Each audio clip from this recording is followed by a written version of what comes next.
Au nom d'Allah, le clément et miséricordieux, que la paix et le salut soient sur notre frère Mohammed.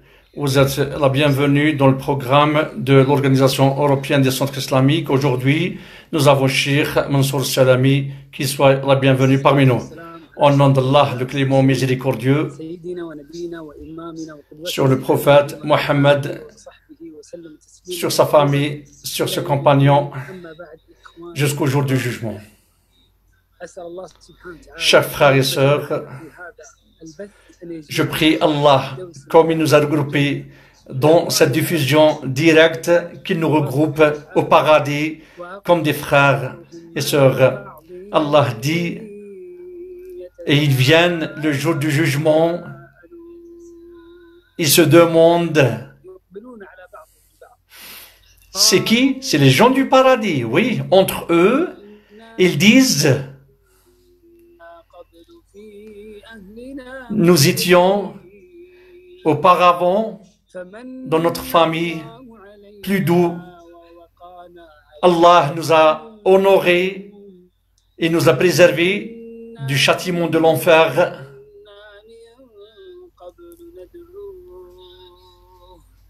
Nous étions auparavant l'invoqué et c'est lui le tout puissant, le tout clément. Oh Allah, mon Seigneur, laisse-moi parmi les gens du paradis. Et j'invoque Allah qui nous laisse parmi les gens qui préservent de l'enfer. Comme je l'invoque, le Tout-Puissant qui nous laisse parmi les gens qui réussissent à accomplir la nuit de la destinée en comptant sur la réponse d'Allah, comme le prophète nous informe. Le prophète, que la paix et le bénédiction sur lui, dit, celui qui accomplit la nuit de destinée en comptant sur Allah, parfois, ça veut dire par sincérité, qu'il a la certitude de l'information d'Allah qui soit exaltée, avec l'ordre divin. La législation d'Allah est venue par le prophète, par le biais du prophète. Allah l'a envoyé à travers l'ange Gabriel. Allah dit, et Allah a complété sa mission dans les règles et par justice.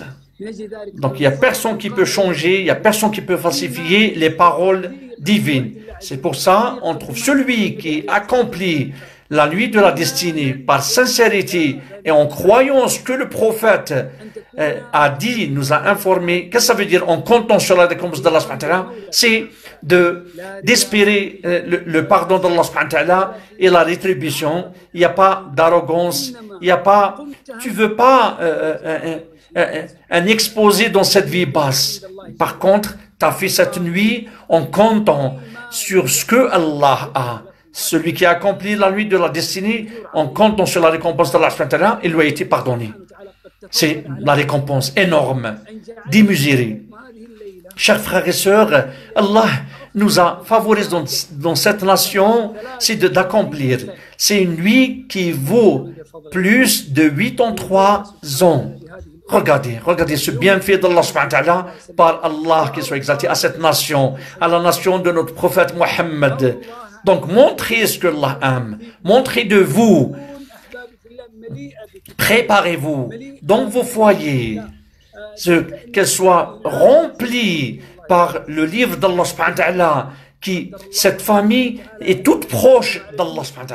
Dans cette année, Allah nous a transcrit la nation tout entière qui ne font pas le sit-in dans les mosquées à cause de cette pandémie qui est venue pour toute l'humanité. Les mosquées sont fermées à cause de cette pandémie. Donc pourquoi, chers frères et sœurs, on ne laisse pas nos foyers comme une direction, comme une qibla, pleine, luminée de la récitation d'Allah, de faire la prière. Allah a révélé pour Moïse et Aaron, son frère. Par quoi? Nous avons révélé à Moïse et à son frère, c'est d'aller à votre population pour des demeures et laissez vos demeures, vos foyers, une qibla et accomplissez la prière et annonce la bonne nouvelle aux croyants. Les demeures des saints ont un écho de l'invocation d'Allah subhanahu wa ta'ala.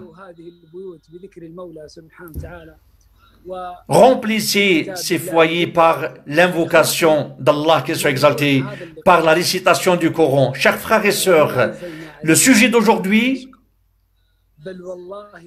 c'est nous n'avons point fait descendre sur toi le Coran pour que tu sois malheureux, plutôt que tu sois heureux. Allah a révélé le Coran sur le prophète par étapes, sur les événements qui ont eu pendant 23 ans.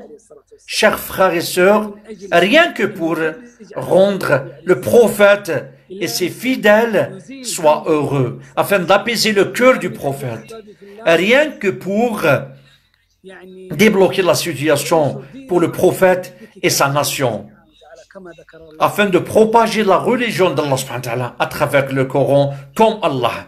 Rappelle-les du Coran, celui qui craint Allah. Plus tu cherches, chers frères et sœurs, la joie, plus tu t'approches vers le Coran. Allah nous a honorés dans ce mois béni, qu'il a révélé le Coran dans ce mois, le mois de Ramadan, où le Coran a été révélé. Une guidance pour l'humanité et des versets de la guidance et du Coran. Ce Coran révélé durant ce mois, le mois de Ramadan est devenu le meilleur des mois à travers l'ange Gabriel, et l'ange Gabriel est devenu parmi les meilleurs anges, et sur le cœur de notre prophète Mohammed, il est devenu le meilleur de toute l'humanité. Il a été révélé dans la nuit de destinée, et la nuit est devenue la meilleure nuit de tous les temps. Au nom d'Allah, si le Coran a été révélé dans nos cœurs, nous sommes devenus les meilleurs gens sur terre. Le prophète dit que la paix soit sur lui. Le prophète dit dans le récit authentique, le meilleur d'entre vous, celui qui apprend le Coran.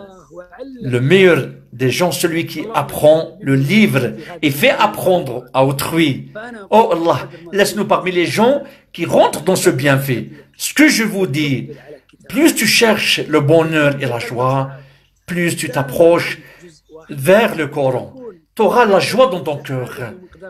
L'être humain, avec un seul chapitre, c'est en fonction du chapitre. Si tu as 2 parties ou 2 chapitres, tu auras une joie aussi partielle.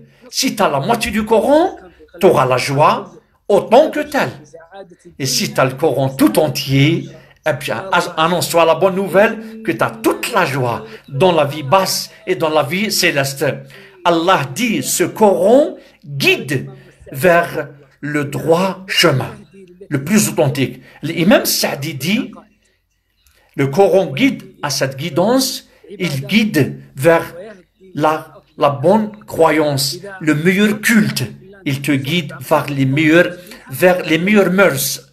Si tu veux être quelqu'un qui a une croyance forte, suis le Coran, conforme-toi au Coran. Et si tu veux, chers frères et sœurs, si tu veux être d'une bonne éducation, d'une bonne morale, suis le Coran. Aïcha, notre mère, qu'Allah agrée ses actes, on lui a posé la question sur l'éthique du prophète.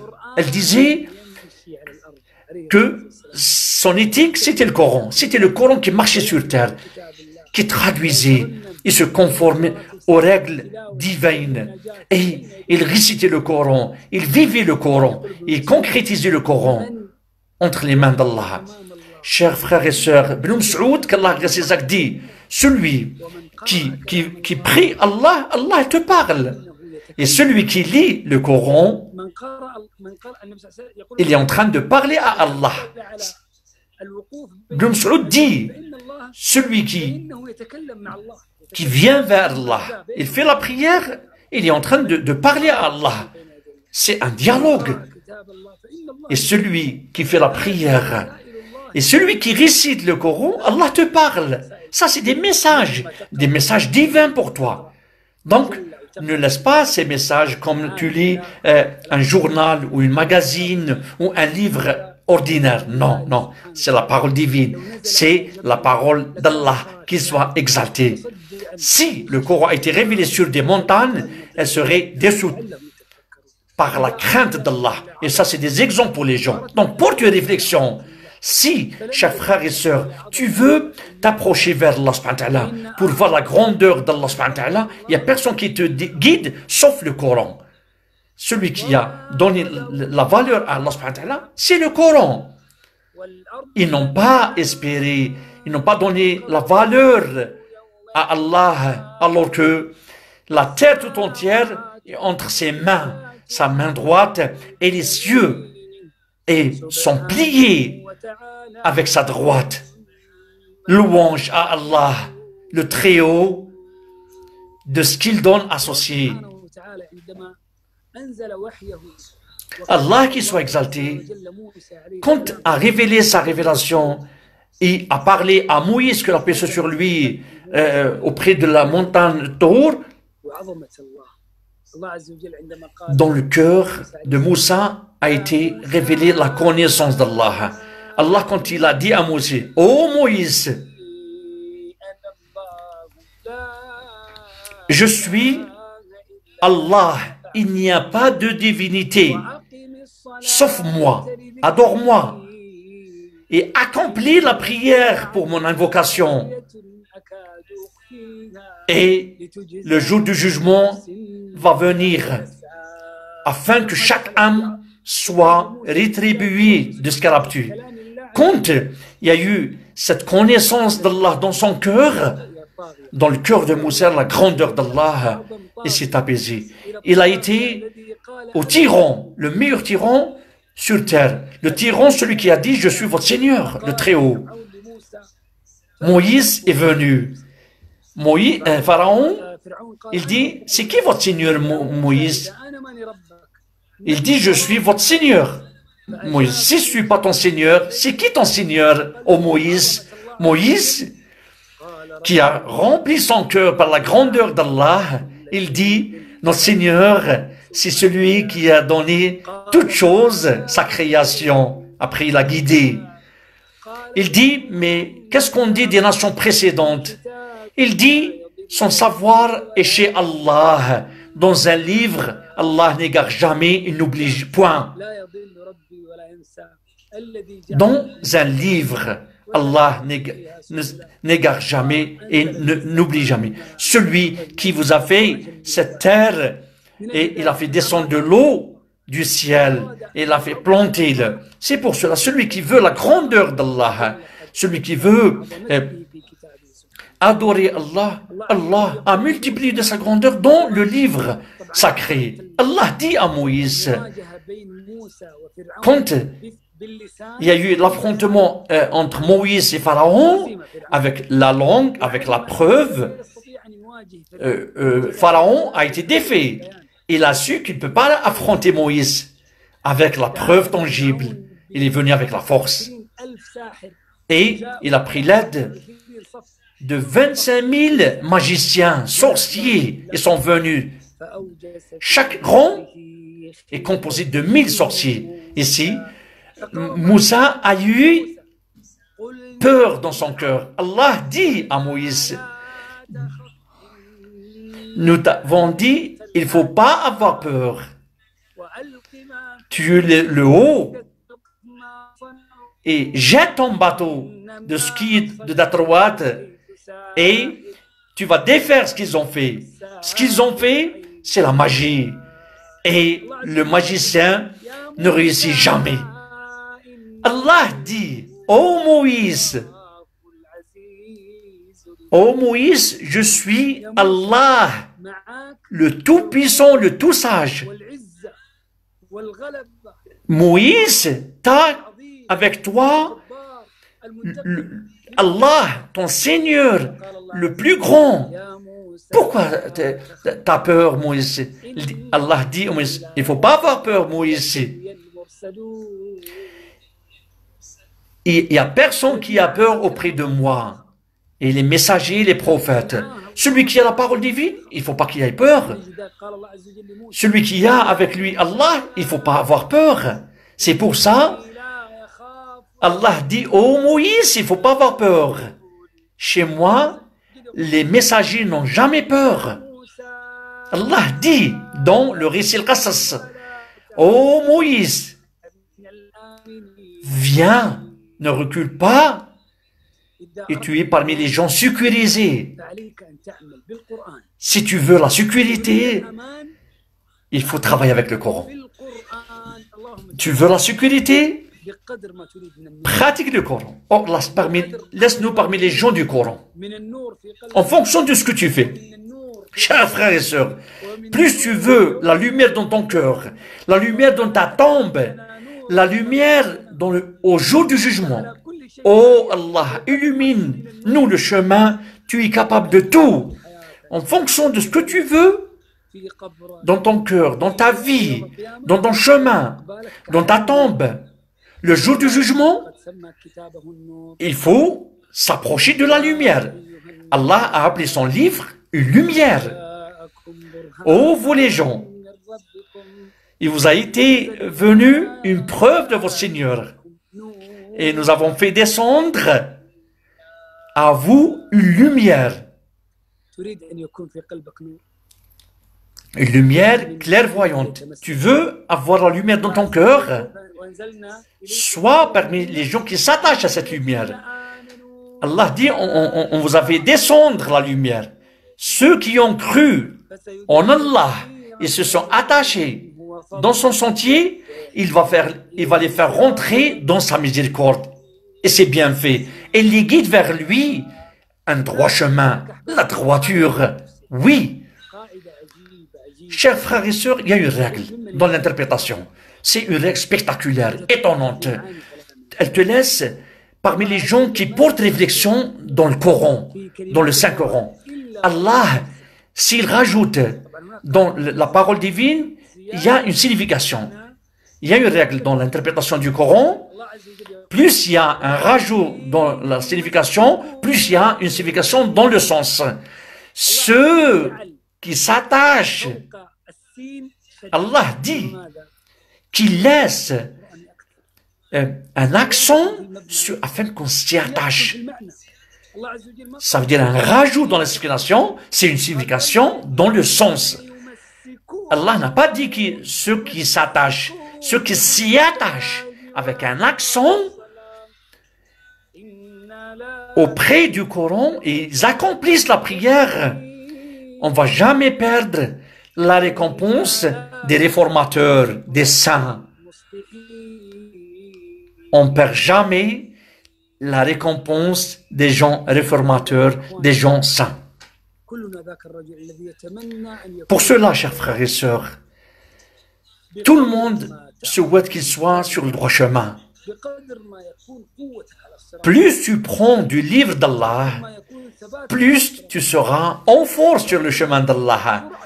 Plus tu auras les pieds enracinés dans le chemin d'Allah. Et la vivacité et l'activité.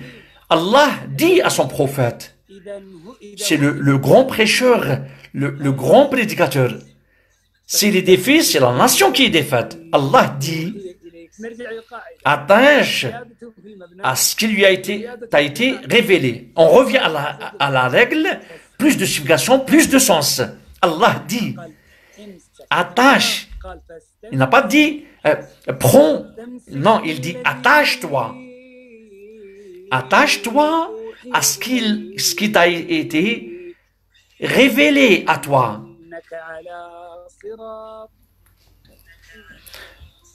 Tu es sur le droit chemin.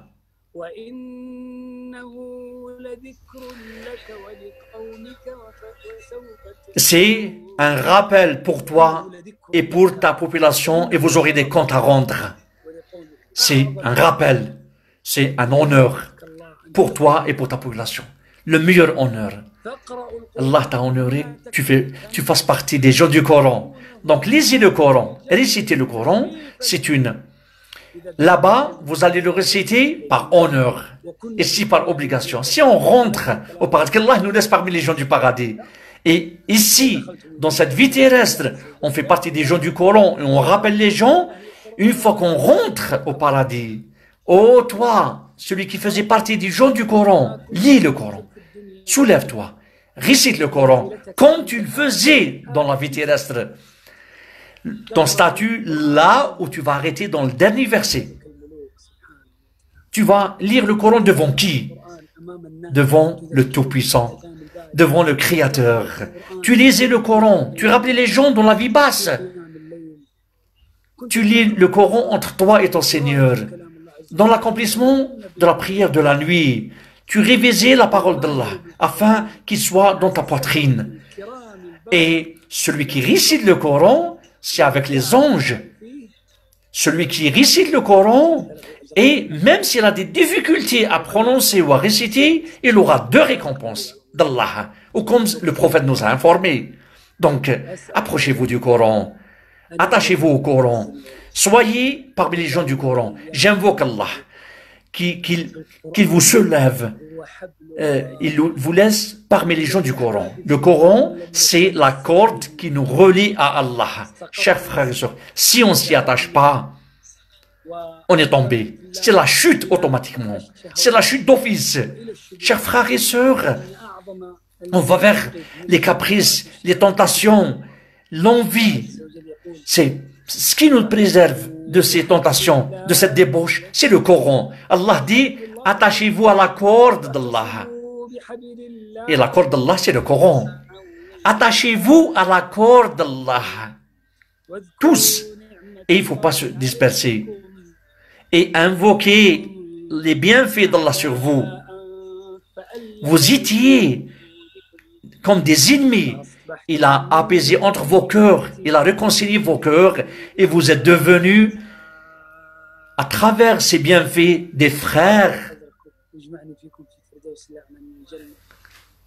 Qu'Allah soulève votre statut. Qu'Allah nous laisse parmi les gens du paradis. Ce que sort de mon esprit, de mon cœur, j'invoque Allah qu'il élargisse vos cœurs, qu'il nous laisse parmi les gens qui écoutent la parole et suivent la meilleure. C'est cela qu'Allah a guidé, et c'est cela les gens raisonnables qu'Allah vous récompense. Cheikh, il y a une question. Si je fais la prière pendant la nuit de destinée, est-ce que je serai parmi les gens qui ont gagné cette nuit? Là, c'est, oui, l'acte du prophète, et il faisait l'effort. La prière de nuit du prophète, c'était 11 rak'at. Tu demandes sa longueur, sa posture, ses inclinaisons, ses prosternations. C'est long, c'est long. Chez le prophète, il récitait, il faisait 11 rak'at, 11 unités. Mais si tu fais 2 rak'at seulement, est-ce que tu peux atteindre? C'est Allah qui sait. C'est Allah qui sait. Donc, au nom de l'Organisation européenne des centres islamiques, le Cheikh Mihajri Ziyan et ceux qui ont suivi ce direct, on vous remercie, Cheikh. Merci pour votre intervention, cette conférence. Qu'Allah vous récompense. Je suis très heureux de vous avoir en direct, de prendre part avec vous et qu'Allah nous regroupe encore une fois, plusieurs fois dans le futur. Merci pour votre écoute.